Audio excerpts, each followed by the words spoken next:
Hey everybody, this is Uber Dante, and today I'd like to show off another one of my flip puzzles. This one's called Flip Puzzle Pawn, and it's a chess-based puzzle. And this one was released before. This was when I originally put out the flip puzzles as a print and play a few years back. This was one of them, and also Button Shy released two versions of this puzzle when they did their board game of the month club. So this one's out there. This is not a new version. I'm hoping for another round of flip puzzles with all new versions, but this one's the same as what was released before.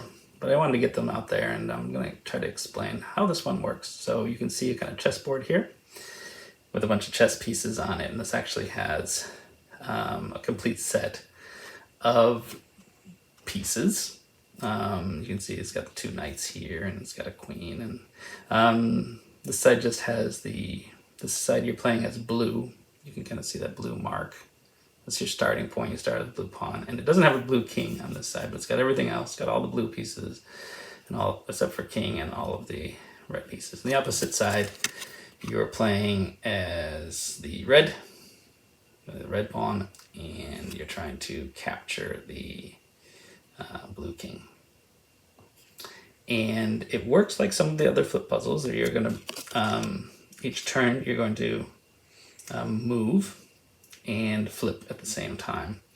But the way you move depends on what piece you have, and these kind of mimic how chess pieces actually work. So let me change my angle here a little bit so I can use my hands. So you're going to start with, if I'm playing blue on this side, you're going to start in this position here as this pawn, and you're able to move according to, you see on the bottom and on the top, it lists each piece and how it kind of works. So with pawn, you can see you can move diagonally, one space diagonally, and then you would flip the card either up or down, depending if you're going diagonally up or diagonally down. And then for some of the other ones, so the purple shows the space you can go to, and then also the direction you should move the card. So open this, comes in focus. I guess that's about as good as I'm gonna get. For the knight, you move in the L shape, and then you flip the card in whichever direction you travel the furthest, if that makes sense. So in this case over here, I'm traveling 2 to the left and 1 to the right. So 2 to the left is longer, so I'd flip to the left. I'd flip in that direction. Okay, for the bishop, you would always flip the card right or left, and you could move diagonally, and you could extend further out here, just like how the bishop works. But you'll be moving diagonally, but you'll be flipping either left or right. So it's kind of the opposite of how the pawn moves. For the rook, you're going to move left or right, and you can extend that out just like that does in chess, and then you would just flip in the direction that you're moving. So if you're moving up, you flip the card up. If you're moving left to right, flip it left to right. And then the queen would be a combination of the bishop and the rook. So if you're moving diagonally, you move left or right. If you're moving up, if you're moving diagonally, you flip left or right. If you're moving up or down, you flip up and down. If you're moving left or right, you move left and right. So it's a little bit of a little bit to learn at the start of the game, but I think once you start playing through, you're gonna get it. So I will go through a couple of moves. So there are additional rules. So I start off with this pawn, and the rule is I can move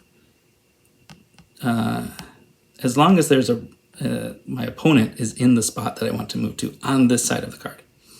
So as this pawn, I can either attack this rook or this other pawn.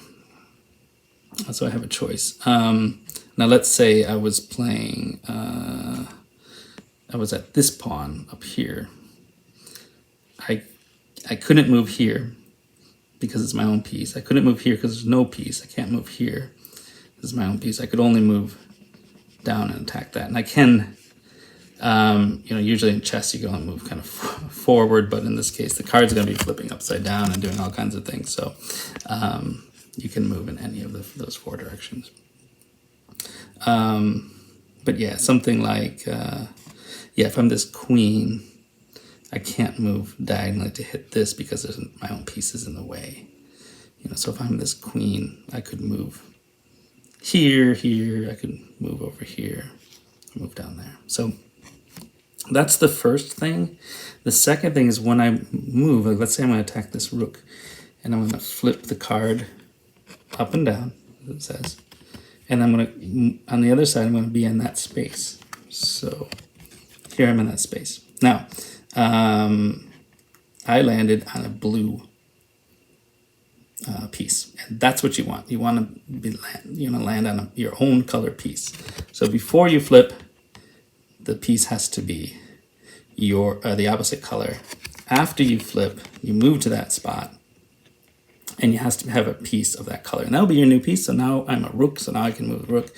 So I have a choice to move down here or to move over here. So let's say I'm going to move down. So rook moving down, I just flip the card down. In this case, there's nothing here. So that move is not legal, so I'd have to go back.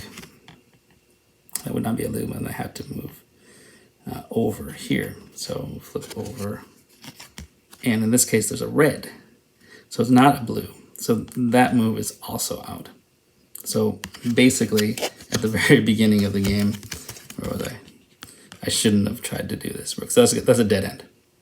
So I'm not going to try to give away very much more of the game. That's kind of how it works. The king doesn't have a movement. You never become the king. Like I said, there's not a king on this side. There is a blue king, but basically by capturing the last king, you become the king, and it's the end of the game. So you never actually move as the king. But the goal is that you get in somewhere where you have a piece that will capture this king. And if you just look at the card long enough, you figure out which piece that is. But getting there is a little bit tricky. So again, there's two puzzles. There's the blue side, you play as the blue team, and then the red plays red on this back side. And I think it's kind of interesting and fun. It's a bit of a maze. Pretty fun to make this one as well. So hopefully I'll have a new version out sometime in the future, but for now you can play this one. And if you do give it a try, let me know what you think. Thanks for watching.